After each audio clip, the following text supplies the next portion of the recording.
Hey, it's Shapes, and welcome to another edition of AniTube Digest, where we go over the best and not so best anime YouTube videos to come out this week, from the 21st of July to the 27th of July. And I'm using the mic this time. Fuckers pointing it out. You're right! You're right, and I hate that you're right. They hate him because he spoke the truth, dude. Ah, man! What the fuck happened? That were not good. I exposed myself to mid, or just kind of baffling shit. Excuse me. The first one is really kind of an anomaly, and I don't really have much to say about it except just kind of pointing it out and saying it exists. And I'm getting it not good because it's just very void of qualities, not like of positive, but like not of any quality, positive or negative. I don't know what to say. It's very strange. It actually kind of scares me a little bit. It's from an account called Shadow Realm that like you don't see what their subscribers are, and they have like 28 million views on the channel, and it was made in August, no, in April, in like a couple months ago, and they've already announced 28 million views on that channel. How? By putting out content exactly like this, most powerful villains in anime, and they make like 10 videos a week. Like they're pumping them out, and it makes sense. They're kind of all the same length, the same background, the same music choice. There's no commentary, and it essentially is kind of doing this like silhouette with the character's name and then one screenshot from the show that they're talking about to kind of give you a better idea, and then they give you the show, thankfully. It's very nice of them, and that's it. And in this particular one, the most powerful villains in it, you kind of just pick one, but then you've pretty much seen all of them. It's incredible, and they get so many views, and it's like it's really sus. It's very sus. And the thing is, like the comments are also like pretty active. You know, like it seems that they're real views. It doesn't know. I don't know if how many are like purchased. You know, there's people kind of figuring that stuff out. But it really is like, you know, if you really want to play the YouTube game, you could. But the thing with this is, there's no ads on these videos. I don't see any. I don't know what happened. Like, seriously, he's just not monetizing this, and he's got 28 million views on this channel. I don't know. I don't really know. I don't think anything. I mean, I didn't go like clicking every single video of this. This is probably the only time I'm gonna mention this channel, and I don't know if they're gonna just flip off the map at some point and just take off. I don't know what their deal is.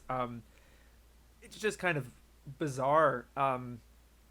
Because I feel like the value of a YouTube video and this is kind of bringing your own perspective and having kind of a human behind it, and this is so inhuman. There's no personality. They're very concealed, and like I'm surprised they have comments on. It's like, you know what I mean? It's like uploading it for uploaded's sake, and it's very strange. But it's just not what I like to see on YouTube. But it just really skeeves me out, man. But you know, but that's the thing. I can't even say like do the grind or something. Like you do you, because they're not making money from this. I don't think. I don't think there's ads being run on these videos.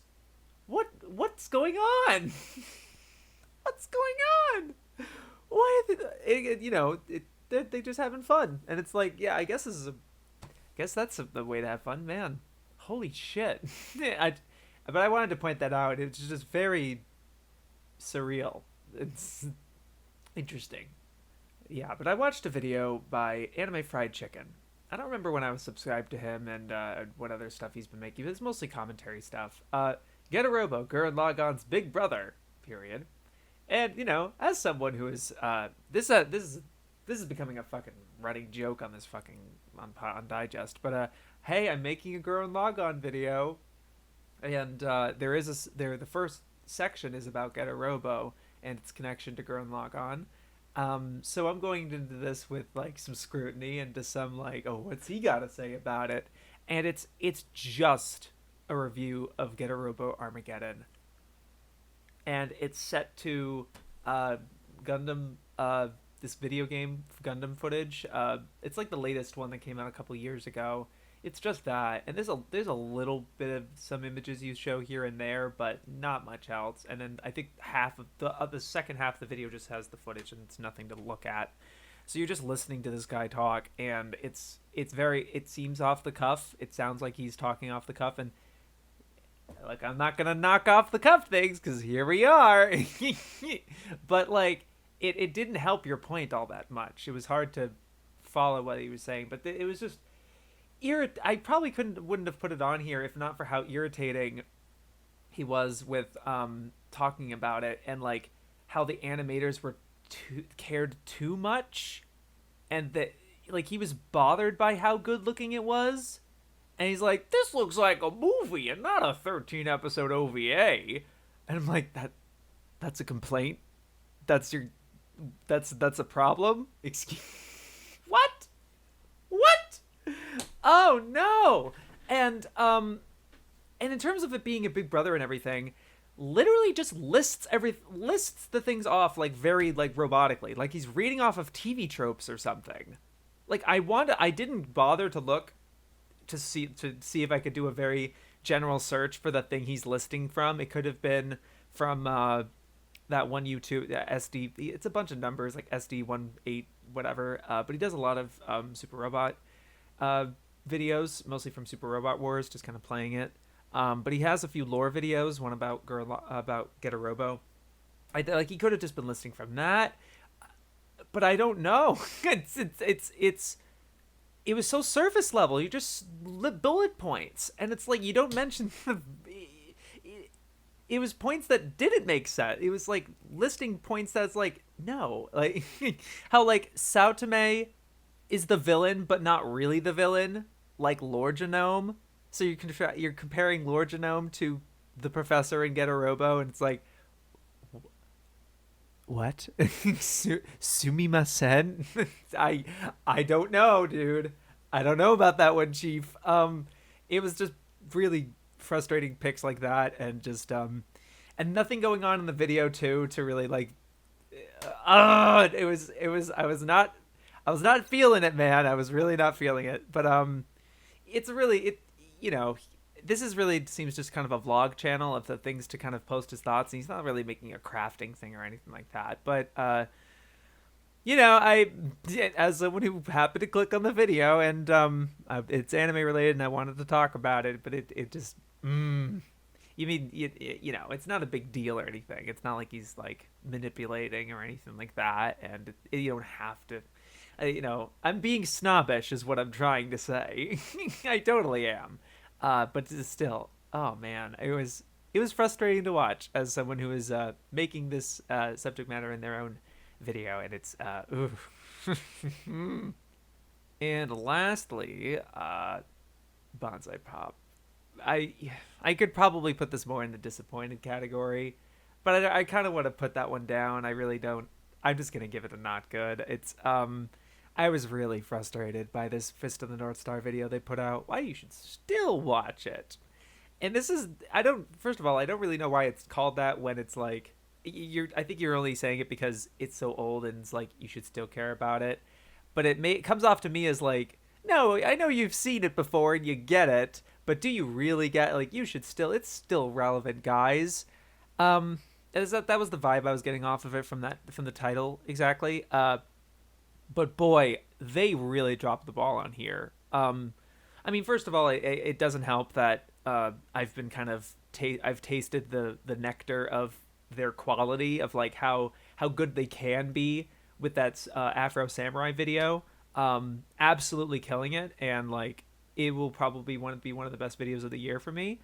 I love that fucking video, but watching this in comparison was really hard because there's way less energy. They're repeating themselves a lot in terms of like, oh, it's super gory and it's ultraviolet, and that's cool. It's so badass. And it really felt that was the most they were going to talk about Fist of the North Star. And it was kind of that same. Sorry, it was like that kind of same point over and over, with, giving that. This is becoming a problem.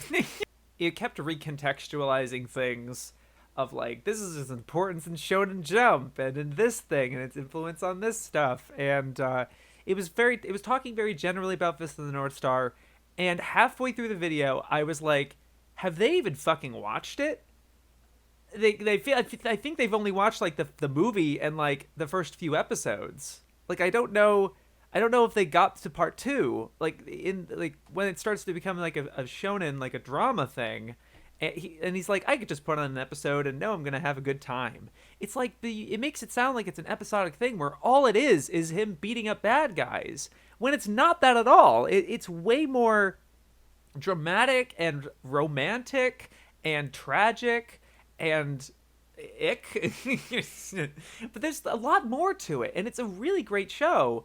Not beyond the spectacle of it. It has these really emotional characters and this struggling with masculinity and duty and holding a mantle that you have that's coveted and everyone else wants it, and being the strongest person in the world, basically. Like Kenshiro isn't just this stoic badass guy. He's the only one that has this technique, and he's the master of this technique, and he's the only one who can effectively use it.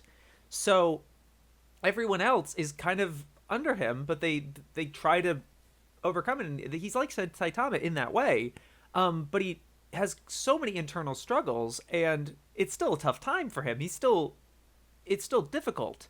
But he's carrying on this mantle and everything, and he's kind of the only beacon of hope for these people. And it didn't seem representative. He didn't talk about Toki or Rao or it's been a while. It's been a couple years. Green hair guy, is Ray. You know what I mean? Or Yuria or Julia. Like, it just didn't seem like he had watched it to me. It just didn't seem like he's really selling you on it. It really is just a surface level, it's a bunch of gore, but it's cool, guys. And I'm like, you're so much better than this. You're way better than this, dude. It was really disappointing. And I'm not like a big Fist in the North Star stan. I watched it in full a couple years ago, and I would like to rewatch it for sure at some point. But it was just really, it just stinks to see, because it doesn't have the representation on YouTube at all. I don't know. I guess Anime Hero could probably do something, because he's big into that one, has Kenshiro as his profile picture, and I'm sure, I liked that he talked about the new series for Genesis in the context of Fist of the North Star. He talked about that when that came out at the time. So we have some representation, but it just doesn't seem the same way. And like shonen YouTubers too, they're not going to talk about this at all. They'll be like, it's an important show, and that's it. It influenced JoJo's or Berserk or fucking whatever. I mean, granted, JoJo came out like very, very shortly afterwards, so it's not like they were like super, I don't know. Yeah, it's just, it's really like, dropping the ball again kind of deal. And I don't know, it's not like again or anything. I'm not like an avid watcher of theirs. I do want to watch videos that I'm like, okay, what is their take on this? Because I'm not really going to watch their Angels Like video, because like I can kind of, I bet I have a feeling of what it's going to be. But I really like their channel. It's just, that was really disappointing for me, and I didn't think it was that good. Okay, now for a couple request videos. A couple. But we're going to start with one from Conra. Wanted me to talk about a Masked Man video. The truth about Seinen versus Shonen. And Masked Man's been having a pretty good year. I remember that they were like around my size, and then they've been taking off for, they've been cranking. They've been doing some good stuff. But I haven't really been watching a ton of their videos, because it's kind of a similar, not quite similar. I shouldn't make the comparison. I'm not gonna name it. But like, he's one of those YouTubers that I just don't like how they write, I don't know, or talk and edit things. It's not my brand. I don't know. I'm not into it. So I've tried watching several of their videos for Digest, and I can't even get through all of them because I feel like he doesn't say a whole lot. And it's not like well structured or articulate. I don't know. There's something about it. It's very hard to define. And I watched all of the Truth About Seinen versus Shonen with this one, and I was really let down by it. Not let down. I was like, oh, I was expecting more. It's like, I'm hoping. I have a vibe with him. It's like, yeah, he could probably make some cool stuff, but I haven't really seen it myself. But this particular one, his problem I think is twofold or threefold ish. Two of them have to do with the writing, or lack thereof. I am not sure if he's scripting. I have I 3/4 of the video I was thinking, okay, is he just talking into a microphone and just kind of saying stuff?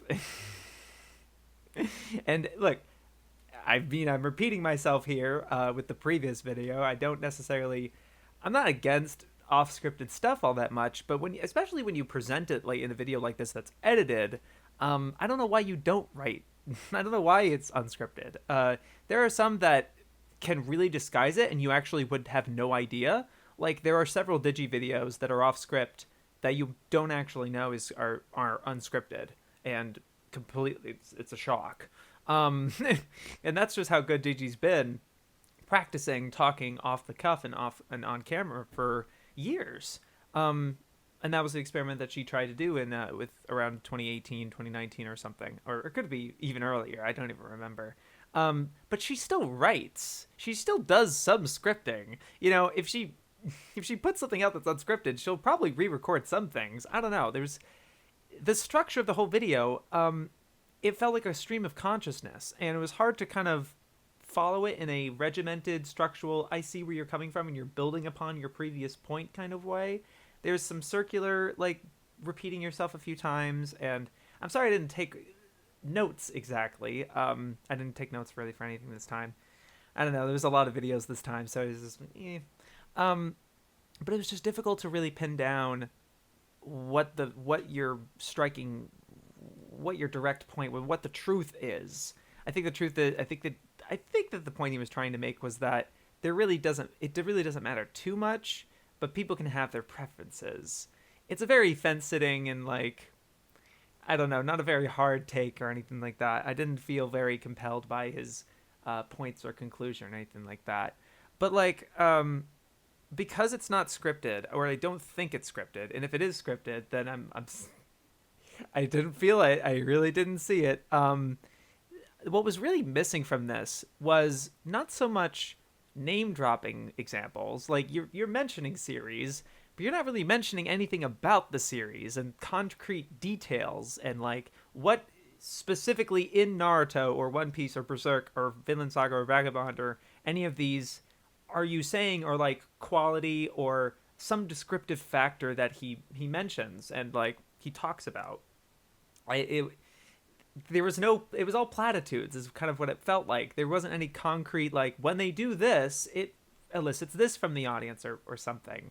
There was a disconnect there. And so you were talking about quality and these amorphous terms that I didn't know you were talking about. And not like I'm trying to, I think this is largely shorthand. You are talking to kind of a niche of the community that has immerse themselves in these stories already. So when you say a certain thing has a quality to it, it's kind of an unspoken sort of deal, and like whispers or something like, yes, this is quality. It's good. It's an undefinable term, I suppose. But it's a blanket term that it's a trope or catch-all or buzzword, I think is the word. And there was a lot of that, and it just like, what are you trying to say? And it also didn't help that, like, the beginning of the video, you have a lot of these caveats of like, look, I'm not trying to say one's better than the other, although I like the other one more, and just front loading it with a lot of this, like, wait before you dislike the video and click off, don't hate shit. Like, people are gonna do that regardless, so just get to your point already. Is my thought, really. You gotta engage the audience in that way. There's some people who will watch your video no matter what because they like you. So, but it's a little cumbersome, I think, to front load your video with a bunch of those, like, fair warning, I'm not trying to da da da da. And anyway, cue the intro. You know what I mean? It's like, should have had the intro at the intro. It's what I'm trying to say. And you could include those caveats that you have at the beginning into the video, into the script, or if there is a script, in there somewhere, integrated, so it flows better. And of course, I think people who are going to be reactionary to something like this, you shouldn't be caring about what they think anyway. So you shouldn't really worry about them. But it is good to make that point where he is like, yeah, I'm not really trying to pit one against the other. Now that I think about it, there was one small point you make that was a little weird to me, that I don't want to forget, and it's separate to a different point that was my train of thought basically, but I just remembered it, and I don't want to forget it. You mention how seinen is generally looked upon at the community to being better than shonen, and shonen gets a bad rap. I don't know what communities you're in, dude, but who in the heck is trying? Like, it's like you were insinuating that the big three are underrated. Like, that's what it was coming off to me as. I'm like, you've got to be kidding me. It's like, no! Like, there's plenty of people that think that shonen is... I don't know if how many people are shonen are reading seinen, right? And they might not know the quality. You know what I mean? And like, what is this? But it was becoming... It just seemed like you were so inundated with... You're so ingrained into the community of manga and stuff, and you're so in with this crowd of seinen fans that your crowd of seinen fans are undervaluing shonen. And I think that's who you were trying to target, which is fair, understandable, but like, in the grand scheme of things, no, shonen is way more successful and way more popular. I don't know how other way to slice that. It's far more mainstream, far more successful and popular. In terms of quality, I don't know, but I would assume that's more of a subjective idea. But I couldn't with that. But that was a point that I was like, this is a little backwards for me. But one more thing I wanted to mention. I could take or leave the visuals, really.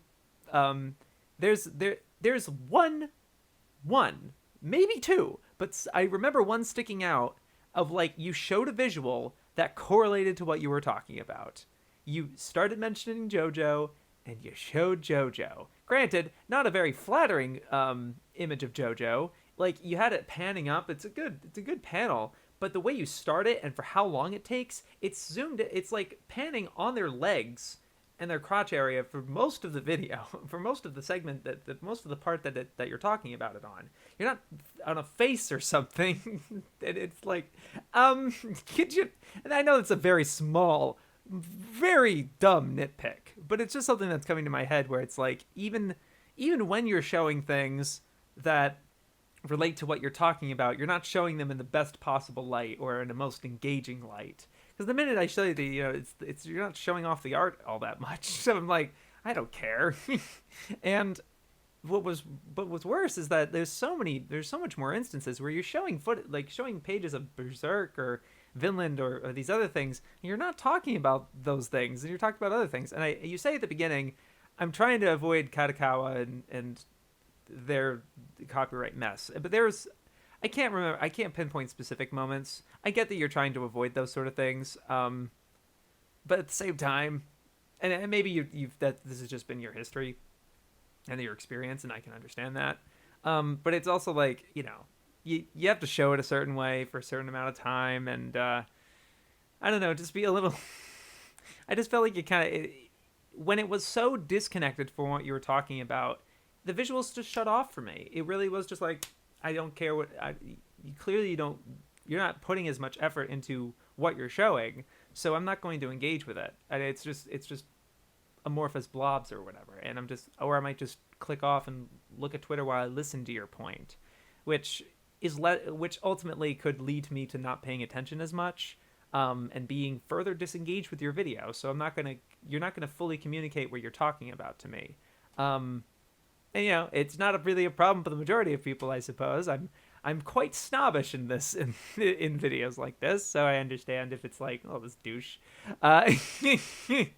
No, but like, I have a feeling that you care about this a lot. You're not just like shallow and putting this up for on the grind or something. You really do care about this stuff, and I like that you're reading 20th Century Boys, and I love that manga.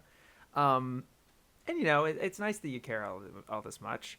So it's like I would want to see you improve and make more engaging stuff, I guess, or just in ways that like I think you can make cool stuff, and I think it's a source of pride, and it kind of opens this door of like, wow, it's awesome. I love making videos.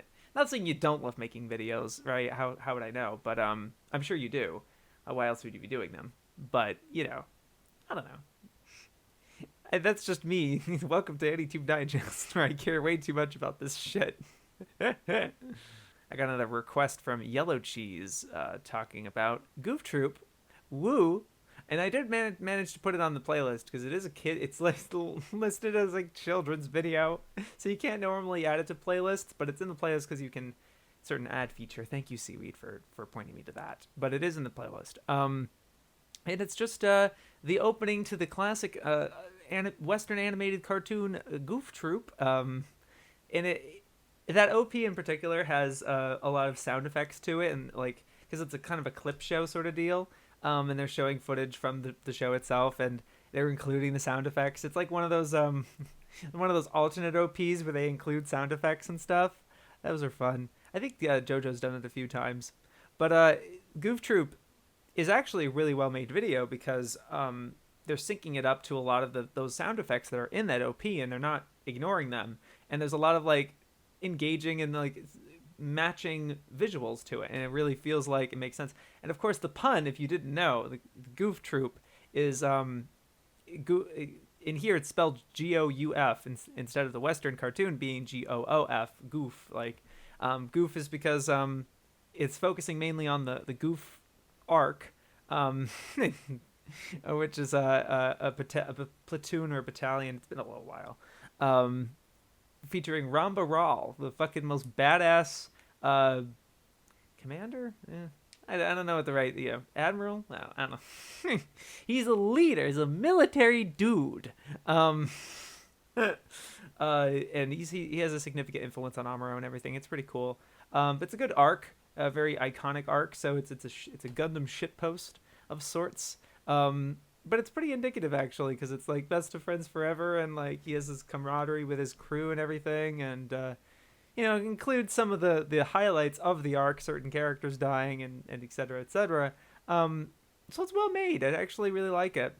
It's not just very slapped together and lazy and everything, because shitposts, as much as we like calling them shitposts, they do have a technical skill to them and a craftsmanship. And I think this is one of the well-made shit posts. So thank you for letting me talk about it. Even though it's like a minute long and very self-explanatory, I think it's pretty cool and a classic. Another request from Kuiper, a new patron of mine, talking about this video that they wanted me to talk about a video that they made. Well, they wrote and performed, but then someone else edited. And I'm not gonna like be a stickler of that or anything like that, but I won't mention the editing as much. It was fine. It seemed pretty serviceable and nothing too fancy or anything like that. Very, very standard clip selection. So not much to say really. But that's okay. But this video is called Genero Buchi and the Psychological Trauma of Madoka Magica. So he wanted me to talk about it and give us some honest criticism, don't hold back sort of deal. And so I won't. To be honest, it's not really my cup of tea. I'm not like a mid on Madoka Magica. Mid Madoka Magica. No. But it's been a long time since I've seen it, and it's been talked about a lot. So the subject matter here is not inherently new. Fairly successful though. Good for you, man. With the views and stuff. But I could take it or leave the particular subject matter. I'm not particularly engaged with it myself. But I really like the narration here and the way you guide the audience through the ideas of Madoka Magica, really, and kind of going character by character, not mentioning everybody. I don't think you mentioned Mami all that much, but include her a little bit, but it's fine. But you start right in the middle, like episode 8 or whatever with Sayaka. I think it's been a couple years, but I remember like that was around episode 8ish, I think, when that happened. I can't believe I remember details like that. What the fuck, I can't remember like details of like my favorite shows, but I can remember fucking that anyway. Um, but I liked the structure of the video. It wasn't super like clear, like part one, part two, part three, or anything like that. Not that there's anything wrong with that. Um, but I liked that it was very clear, like and he's going through each of the characters and sort of deal, and you can follow it in that way. And the narration and the actual scripting and narration itself was very well formatted. I think it was easy to follow and everything. And you seem to have a pretty good grasp of the show itself without being super like hyperbolic of like positive or negative towards it, really. Which I appreciated as well, because I think with such a popular series and some people being a favorite or like intense hatred for it, that it was a very clear sighted, like straight shooting, like this is to get it sort of deal, without any not too much like personality or jokes or engagement sort of things. It's very clear cut and dry in that way, and a lot of people that's their shtick, and that's cool. But I like that it was very straight shooting and easy to follow. And the initial hook is really good too, where citing this idea of Urabuchi being this butcher, and everyone is kind of focusing on the goriness and like, whoa, she got her head bit off, holy shit. And they're not really getting it, and you really kind of cut to that issue. But the rest of the video, as structured as it is, it does seem a little bit like just recounting the plot of the show, which a lot of analysis does. It really just like, when this happens, then this happens, and then this happens, and then this, and she does this, and it doesn't feel very analytical in that regard. It feels a lot more like narrative. Not analytical. I don't know what the opposite of it would be, or like not like the opposite or something. There's certainly some analysis to this. But it doesn't seem very zoomed out and like really taking down that perspective with Gen Urobuchi specifically, because you initially are trying to debunk this goriness of it, but I feel like you kind of put that on the side and be like, look, it's about the psychological trauma. It's not about that. But I feel like more care and attention could have been put into how they're really being depicted visually, because it is an original anime, of course. It's not just a light novel or something. So instead of just looking at the textually, there could have been a visual element to this, and really describing like, I think there was a little bit of it with Sayaka and describing that and watching her go through that. There is an element to it, and some clips that are uninterrupted that you show as like evidence and everything. It's very textual based. But I don't know. I just think that idea of Gen Urobuchi doesn't necessarily focus on the goriness of it and the fact that it's a death, but more so what the death represents and what the characters are going through, and it just happens to include a form of death. I think so. I think there could have been a little more in that aspect of really tackling that initial premise. It felt like it was a really good hook. And then the rest of it was plot descriptive. It's like, this happens and then this happens. That's what it felt like to me, and I'm not super jazzed about that, but it works for some people. It's like, cool. But that's just kind of what I was noticing about it. But it's really well written, I think, for what it is. I hate to go with for its time or some bullshit like that. Like, no, it's good. It is well written. There was just the certain things I was missing out of it personally, I suppose. But it was a good video. Very good job. Thank you very much for requesting that. And lastly, I want to talk about a request from Flugmorph from Nearly on Red. What's in the box? Oh God, what's in the box? He does reference 7 in this as well. But I was going to mention, because he put out a video this week announcing he's going to start his content. Content campaign. Basically, it was this big promise of like he's going to spend a year really diving into a subject that's in a different format. A lot of his content so far has been focusing on one show and going really deep and diving it, and really getting to the bottom of it and analyzing that way. But I think this content creation campaign he's doing now seems to be a lot more stepping back and a lot of different things. And he has this live stream preview video that was really excitingly edited, like way more like visually arresting and kind of like exciting on a spectacle sense that he's ever done before, which is very promising. And I don't know what to expect, really. I'm not much of a Twitch, but like I'm really looking to him. I need to follow him actually, because I'm really bad at that. But like I really need to look at more into like what his strategy has been on Twitch, because he's really one of the only anime YouTubers that are making anime content on Twitch. Like there's anime YouTubers on Twitch, obviously, but they're not doing anime YouTube content. They're not doing anime content on there at all, or anything like that. And I can imagine it's just because like, how do you do that with? Well, what do you do even? Right?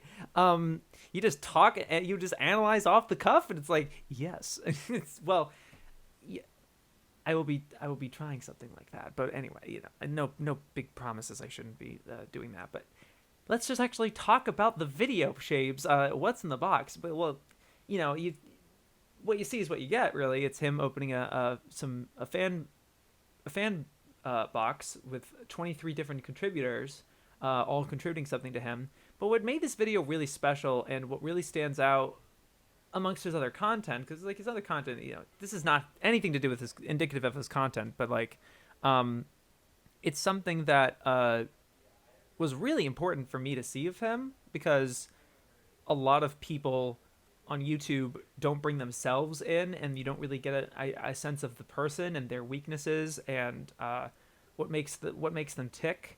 I think it's just kind of content only, and they don't want to bring their private lives in. And he's not bringing his private life into this at all, of course. But it's more like you get to see the person behind it. And that's what's really great about YouTube. Other than, besides traditional TV or movies or any other medium, really, of where it gets kind of popular, and you don't really get a sense of the person, I guess. YouTube is really a medium where you can really express yourself and broadcast yourself, as the surname used to go. It's not really so much anymore. I had to readjust. I moved it. Anyway. Yeah. But, it's very self-explanatory. He's opening a box from sent by a group of his fans. But the real emotional through line of the video, which makes it an engaging watch and actually kind of something to rewatch, is his struggle to open it. Not like to physically open it, but like to receive it, to receive this praise. He talks about how like he can't dictate how other people are supposed to feel, positive or negative.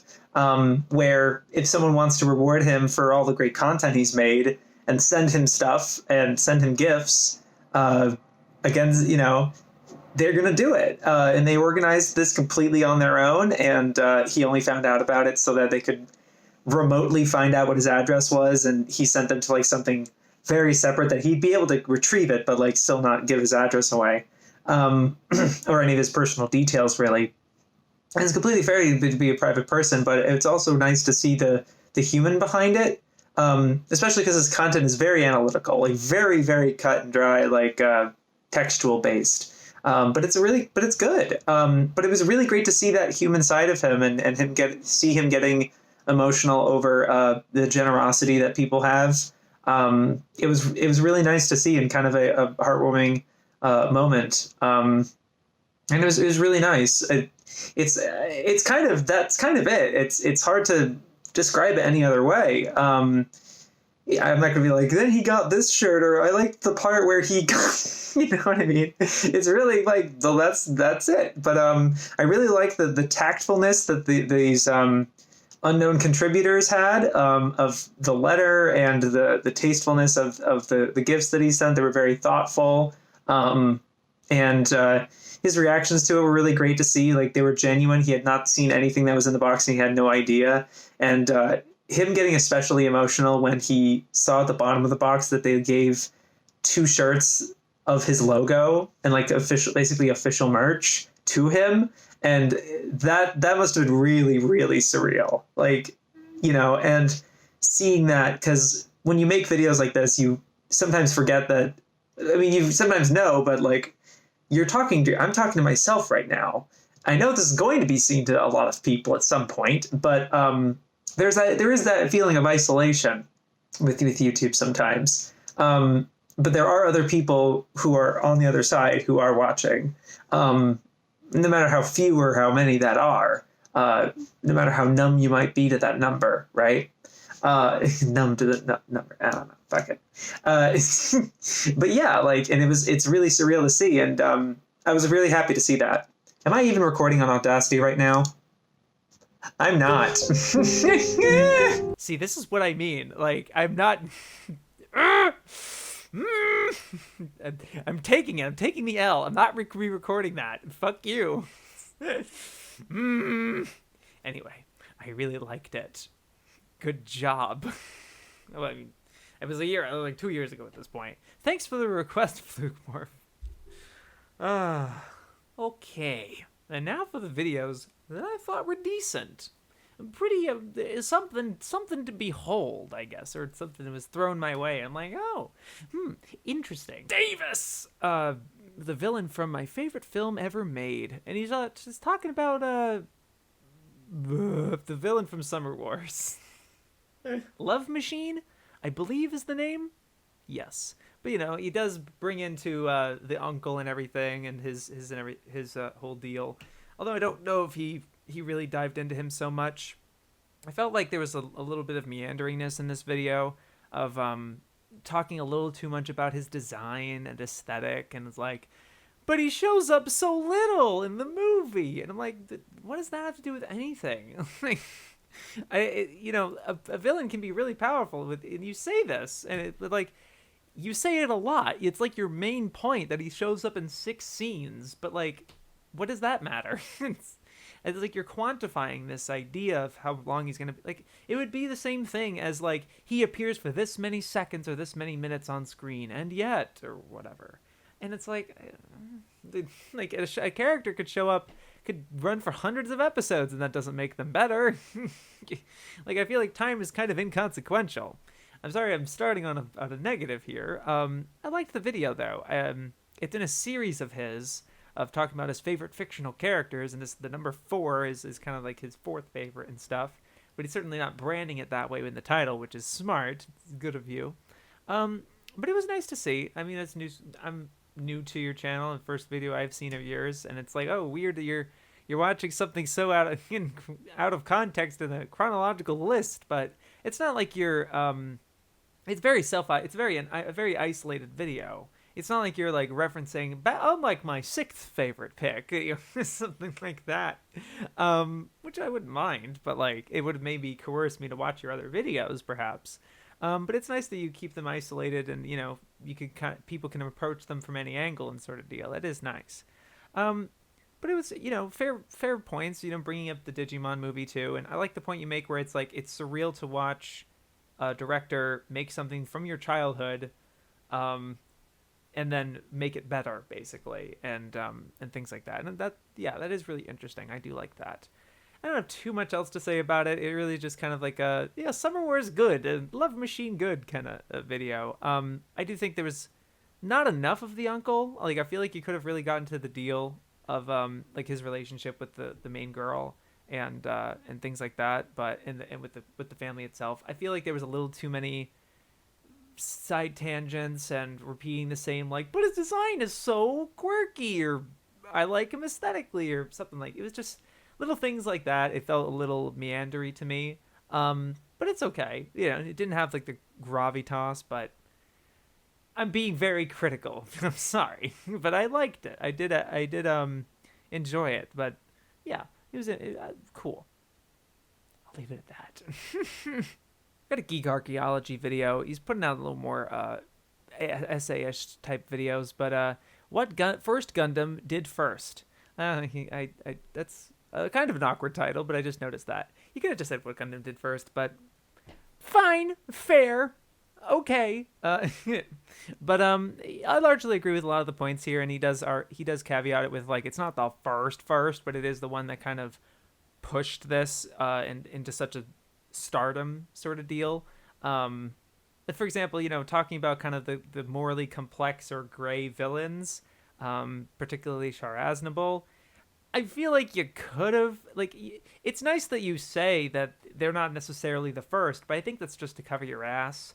And I feel like you mentioned things with like, yeah, Yamato has a recurring plot and it's an original anime, but it's also kind of episodic, And it's like, I guess, kind of.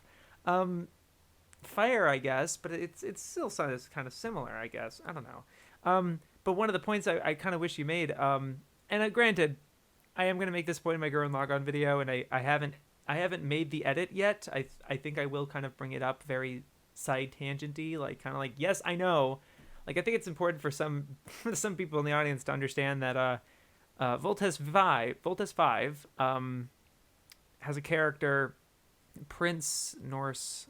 I haven't seen it, but I've been hearing, but I've read about it, and that particular main bad guy character, he's kind of handsome and has a morally gray, more fleshed out and everything, is very much the prototype for Shar Aznable.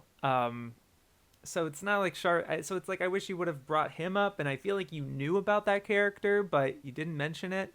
And it's like so there's things about it where it's like, yeah, you're mentioning these things. It's like, yeah, it's the first one to do hard sci-fi, and it's like, yeah, there's something that, like, yes, that's pretty much correct. That's the thing. It always felt like a pretty much correct sort of video, and that always kind of like, it gives you a little wiggle room, and the wiggle room rattles the.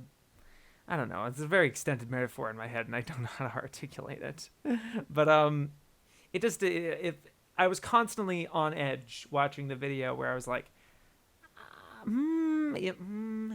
it's constantly scrutinizing what you were saying, even though what you are saying is pretty much correct. But that's the thing. It's like, and you have the caveat in the video, which is why I can say that too. So it's like, yeah, that's kind of what it felt like. But it's still like good to hear. And I like the point you make at the end, where you say, like, yeah, you might, at the end of the day, you might not even like Gundam, you don't want to watch it, and you're like, that's fine. It's doing a lot of different stuff, and it's a product of its time. I don't really like that phrase personally, but it effectively is like, it's important in the grand scheme of things, but your opinion of it, it's like, it can be either or. You don't have to like it or think it's a masterpiece or something. So I like that point at the end for sure. But yeah, something interesting from him. Old school, very old, long time YouTuber for sure. A weird thing. Serial Experiments Lane loving the Wired and the Weird from AnimeNewsNetwork, like their official YouTube channel, and they're getting, like, I guess, guest editors. Like, this particular guy is he's associated with a different channel that he's made some uploads on occasionally. I think it's kind of co-owned, or like a group of people or something. But I guess he just kind of guest stars on this. But it's like the first video I can think of that it was a genuinely edited, like, kind of video essay type thing on Anime News Network's channel, and kind of featured by them.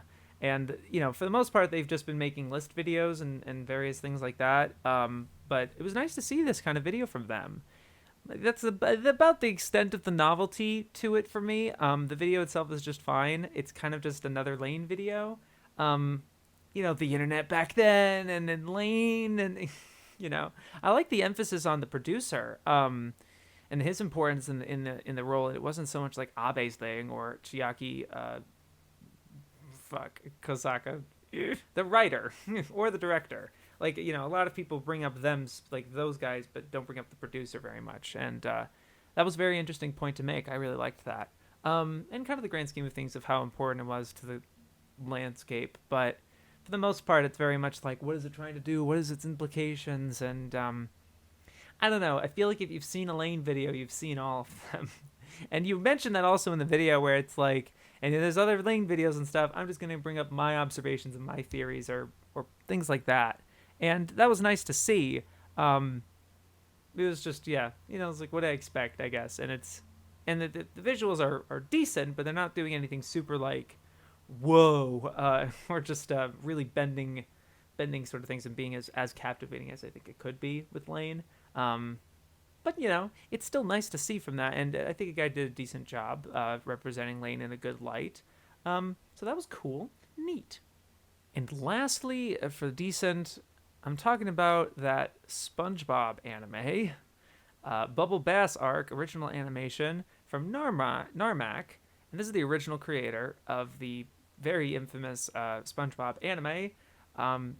He has 3 openings and an ED, just kind of like making this sort of fictionalized, fan interpretation of SpongeBob as an anime, as a serious shonen action drama. Uh, Emphasis on the drama, because and so I watched this with some of my other YouTuber friends. We live streamed it because it was funny. I was like, oh my god, the SpongeBob anime is premiering. We're gonna watch it together, and we were making some observations, things like that. For one thing, it is really well animated. It's really well shot, and I think they really get the language of anime very well, without lampooning it too much. And I think it's in fair spirit. It really feels like you're watching an episode of Naruto or Bleach or My Hero Academia or any of these shonen anime, really.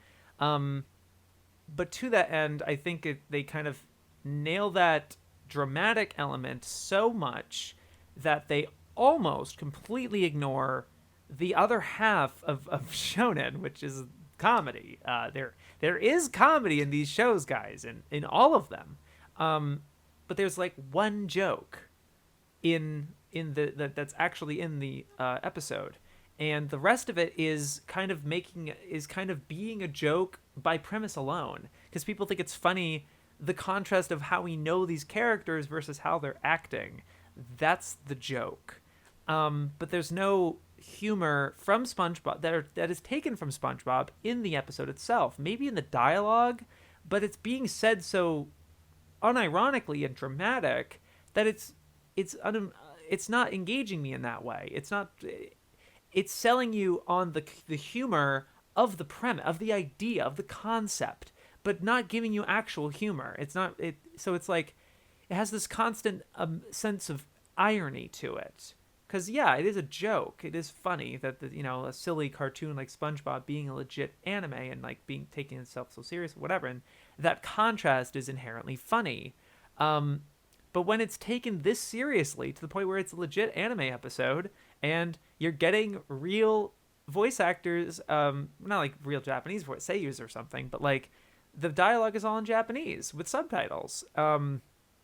And you're working on other side. I wish the subtitles weren't hard subbed, as in the subtitles are in the video itself. I wish you went for YouTube subtitles so that you could make multiple so people can change their language based on their preferences, because anime is a global medium. And it was great that you made it Japanese so that you can translate a bunch of different things instead of just English or something. It was an artistic choice, and it was something I appreciated. So there are elements to this. There was a lot of care put into it, and authenticity, and caring about this sort of thing. Even the Steven Hillenburg tribute at the end of the OP being like, in loving memory of Steven Hillenburg, that was really nice. It is a kind of an inherently silly thing, and so I think it's not disrespecting his legacy in that way, in the same way other things that Nickelodeon's doing with the property and kind of cashing in on it. There's certain things about it that's very sketch, that were very clearly against his wishes, and it's like, but I like that you pay, you tip your hat to him for sure, and it was very respectful in that way. But yeah, I think that the real thing that was missing about it was just that I feel like it was too ironic. It was too like cliche, I guess. Like the actual plot is I was very disengaged by the halfway point. I think the novelty really wears off after a couple minutes in. When he starts to fight, there is something there. But it was very uncharacteristic. Like SpongeBob himself depicted in this anime is very unrealistic to his actual portrayal. He doesn't have any of his humor, and there's no reason for us to wonder why that's the case. Did he get embittered in something happening? All the characters are still alive. What happened? Why is he like this? Why isn't Patrick the gag relief character? Why is he this stoic other dude? Why are they all stoic? Why is not a single character the comic relief character? They exist in every other shonen, and that's a key element, and it just makes it feel like it's tunnel vision, selective hearing of the most memorable moments for a shonen anime. Like you always remember the dramatic moments and things where it got serious, because it was so different back when you watched it as a kid, right? And that's what you watched it for. But you completely forget that all of these shows have a levity to them and a sense of adventure and fun. There isn't as much of that sort of spirit. It just became too grimdark, actually. Like there, even episodes you take an episode out of context in Naruto and Bleach and stuff. I'm sure you can find some that there is something to them. That there's some levity or something to it. Maybe not. Maybe I'm wrong, because there were very many episodes of Bleach and Naruto, etc. I mean, especially, but I definitely think you could probably do that for One Piece. Like One Piece integrates that very, very seamlessly, to where there's no different. They transfer back and forth very, very fast. Yeah, but it just it was taking itself too seriously, and I that's kind of a meme, on a very old meme. It's like my first video, for me, but I liked it otherwise. I mean, again, there was really significant care put into it, and really taking its, I just think it took itself too seriously with the. I just think there was certain things where you like the idea of Patrick being this kind of dude, when if you're thinking about it realistically, if you really wanted to be serious about this, if it's literally episode 1, if you're going to keep going with this, I'm not sure. I don't know if that was the best idea, because it's what? It's not very in spirit of the original series. It's kind of just taking the novelty of how funny it would be if it was a serious anime, and not so much in spirit of SpongeBob, right? It's not SpongeBob, you know what I mean? It's not what SpongeBob would do if it was trying to parody anime, I don't think. But yeah, I mean, it's certainly authentic in the regards to it being a shonen, but I don't know if this is so much about SpongeBob, to me personally. But that's the joke. That's what's funny about it, and that's why you made it. And there's a lot of intention behind it for sure. One last thing is I did like that you didn't waste time making jumping into the beginning or something like that. I get I just complained about SpongeBob acting this way, and it's I don't know why. But maybe a flashback or something, or you know how some shonen they give you a little preview between the OP and the actual episode, where there's a little bit recap, maybe something like that. But you kind of went cold open on that one, so there were some drawbacks to it. But ultimately you landed on a very concise, if you were thinking about the canon of this show, it's a very decisive episode. It's a very eventful, dramatic episode. So I liked that about it, at least. But there were certainly elements about it. There was what? Yeah, but those are my thoughts on the SpongeBob anime. What the fuck am I doing? Jesus. And with that, I'm going to talk about the best videos of the week, where I talk about the best videos of the week. First, a little small thing from a YouTuber. Well, it's just a kind of more of a Twitter person. I saw this on Twitter, and it's just uploading to their YouTube channel, Jose Argumedo.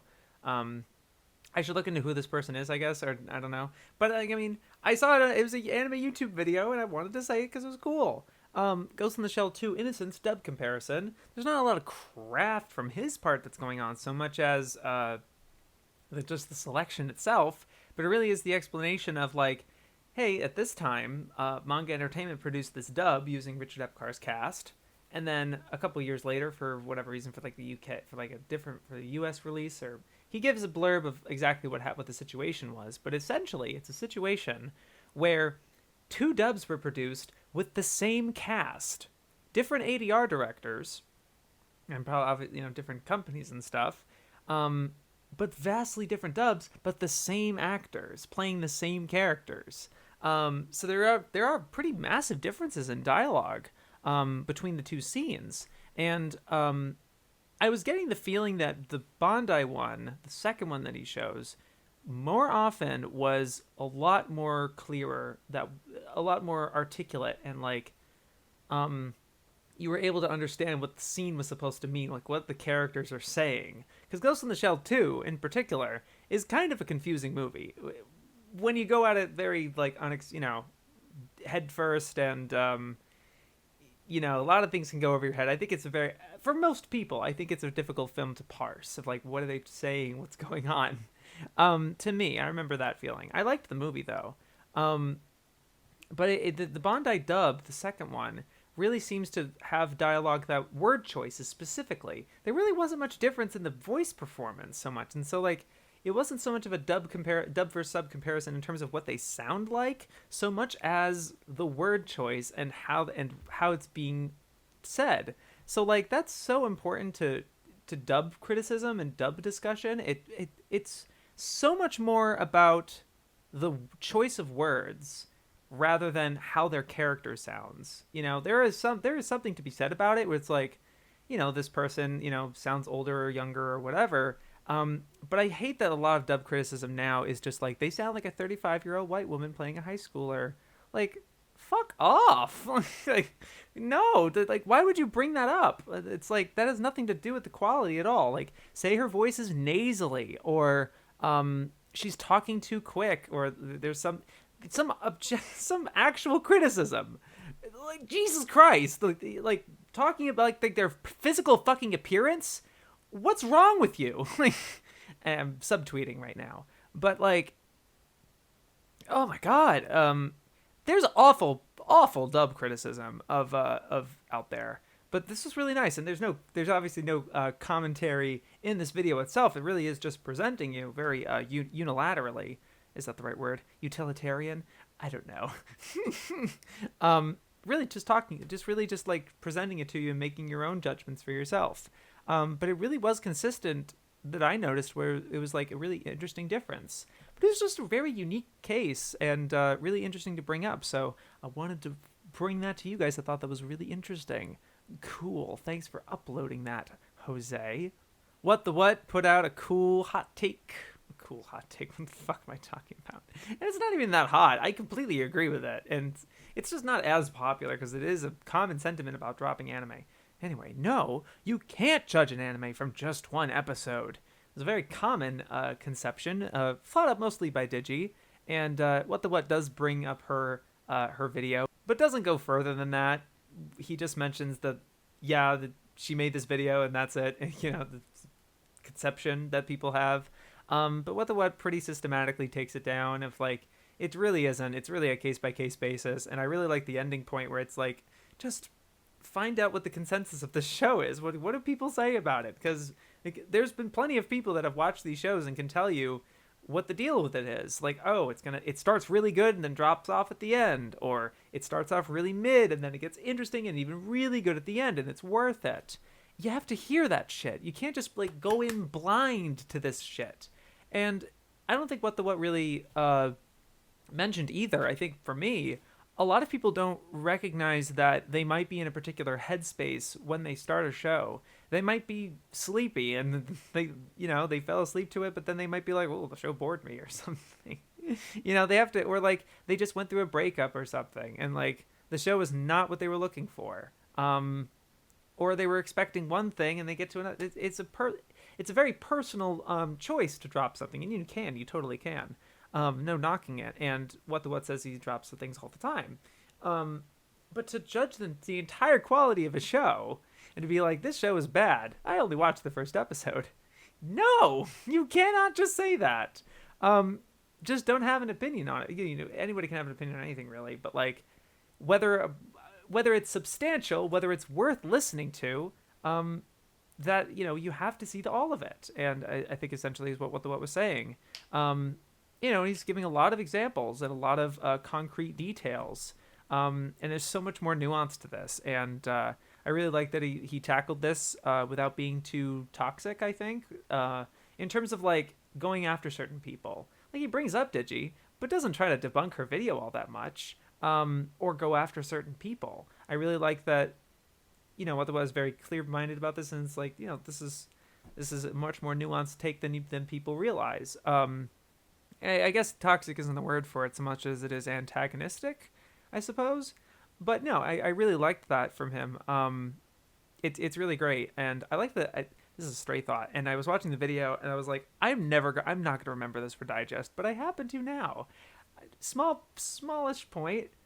I really liked the little background you have when you show your character. There's like a marker sort of background. It's a little textured background. I like that. I don't know how often that's. Oh, I've had that video. I've had that for months. It's like, I'm sorry, I'm just noticing it now. Okay, uh, but yeah, I liked that. It was a small thing. But yeah, I really like this video. I agree with it pretty much completely. Amen. Great, good shit. Japanophile put out a Anime video, the history of Japan's first adult anime movie trilogy, talking about 1001 Nights, Cleopatra, and Belladonna of Sadness. And people have talked about this before, but this was a very comprehensive, very good video. Talking, in sequential, in part 1, part 2, part 3 kind of deal, and largely using Eiichi Yamamoto is his name. Eiichi Yamamoto, the director of at least two of these films. Tezuka took a helm of the second one, and it didn't do very well. But like really using this guy's interviews and listening to him, showing a lot of it uninterrupted. I couldn't find it on YouTube. I wonder if I could get all of it. I really liked that interview. If you happen to find this, I don't know, but I really liked that interview. I couldn't find it in the brief time I looked for it. But yeah, very succinct and going movie by movie without being too judgmental either. Like I think it's very easy for to talk about these movies very judgmentally, and I'm happy he liked 1001 Nights. I think it's with Belladonna, I assume you're gonna like it, and if you don't like it, you're kind of more of a contrarian hot take, like, yeah, okay, dude. It's like, but, But 1001 Nights, I could definitely see people not liking, and he says that too. He's like, yeah, there's people that be like, yeah, I'm checking out. It's kind of weird and too long and whatever. Yeah. Anyway, but I liked his perspective, and I liked that he liked it, and was able to give it a good rating, and understand that it was popular. It was successful, and that was his impression. I think, at least complimented its success. He wasn't trying to be contrarian. And then his opinion of Cleopatra is also reflective of its success, where it's like, yeah, it is kind of weird, and why did they do that? And it just kind of summons questions out of you, especially if you have context of the first one, where you're like, wasn't your goal with the why are you doing this? Like, why are there cameos? What the fuck is Astro Boy doing here? Shit like that. So yeah, and but it's a pretty definitive Anime video, honestly. So it's like, well, shit, I guess I'm not making that. There is one Anime centric video that I'm thinking of making. I'd like to make, but I have to. I'm too busy at the moment. But I do like the idea that I have. That I won't say. I guess I will say. He mentions in this video that the 1001 Nights dub is considered lost media. Not anymore. Discotek has gotten it.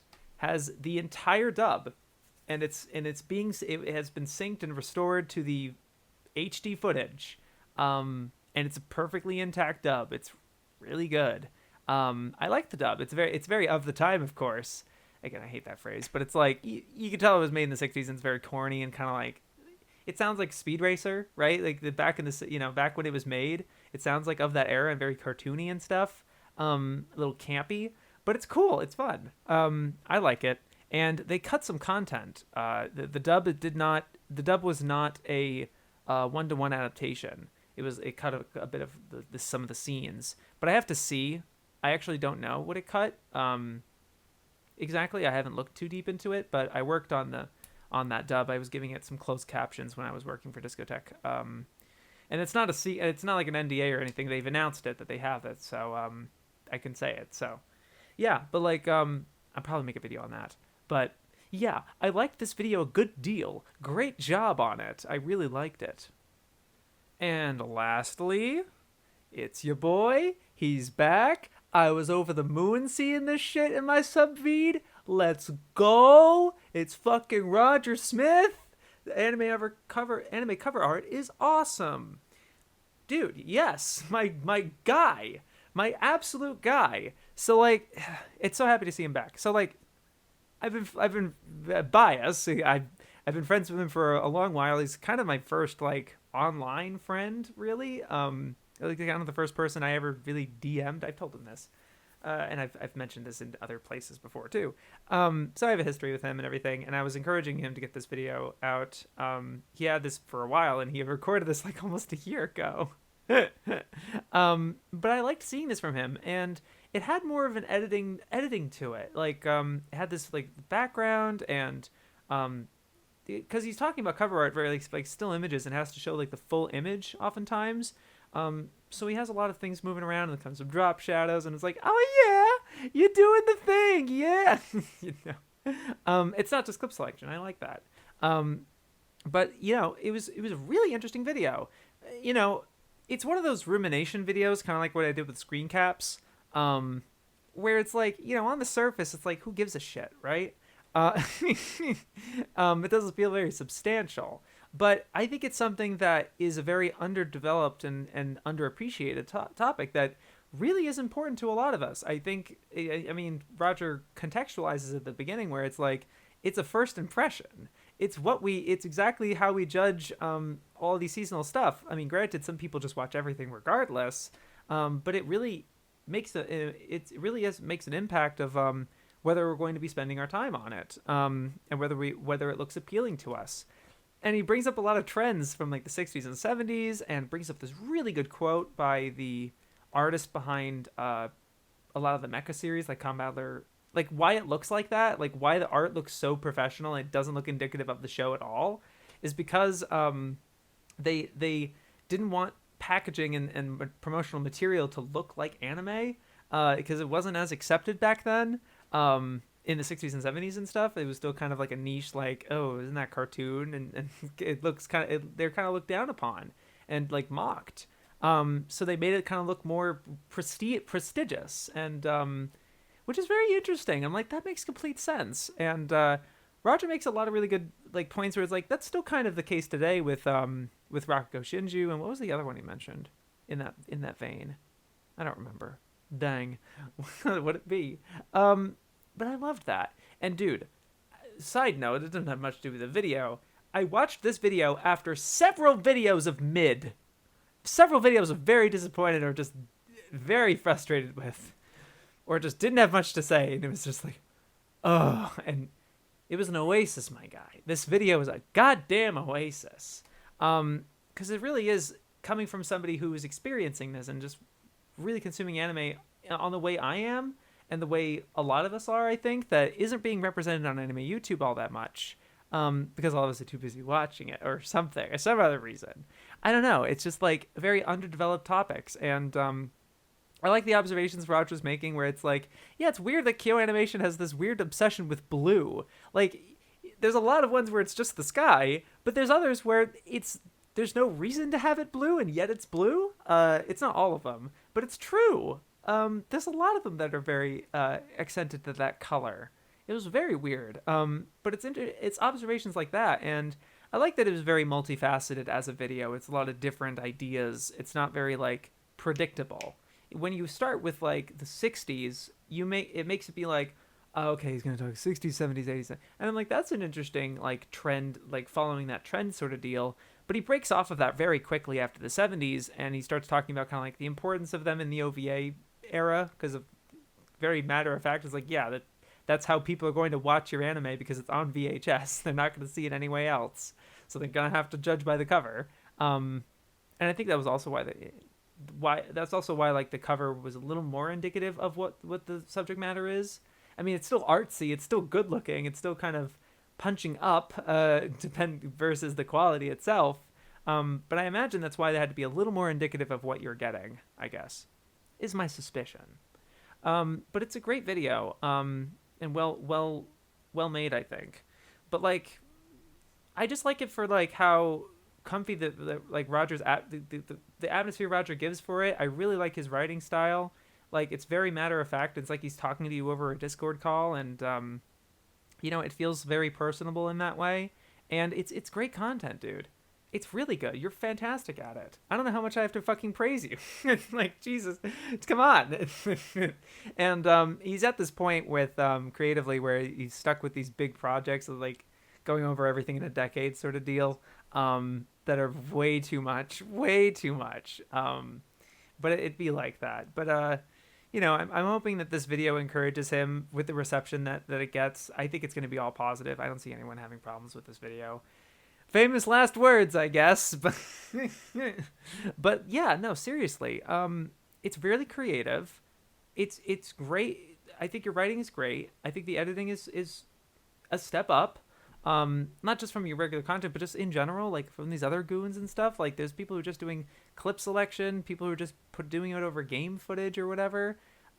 It's a polished video. It's great, and it's unique. Not that amorphous either. It's almost completely concrete example full. Like that, it's completely based on, like, you're not going a sentence without mentioning one specific one. You're not talking in general platitudes and shit.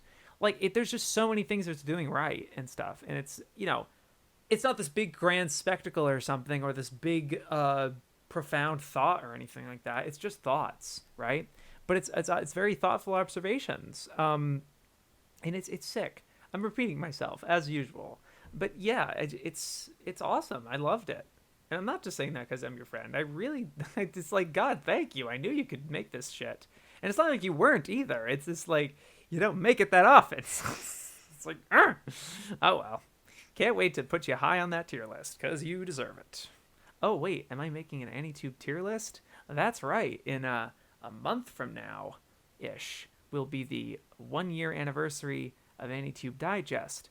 And to celebrate it, I will be making a new official, as thorough as kind of possible. It's not really it's not possible to be actually thorough about this, but really comprehensive, I suppose.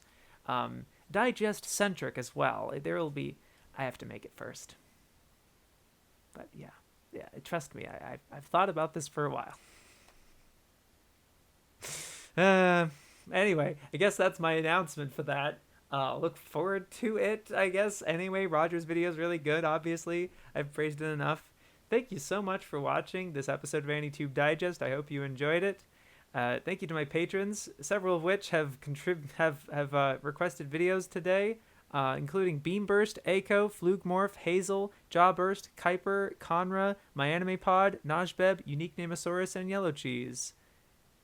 Oh my god, I can't believe I have that many people patroning me that much. It really means a lot, dude. It really, like, it shouldn't validate in the way it's like, I was making this stuff beforehand, and it was just as good then, if not now, and everything. But like, really seeing people seeing value in it and contributing in that way really means a lot to me, and I really want to shout that out as like, yeah, I really appreciate you guys doing that.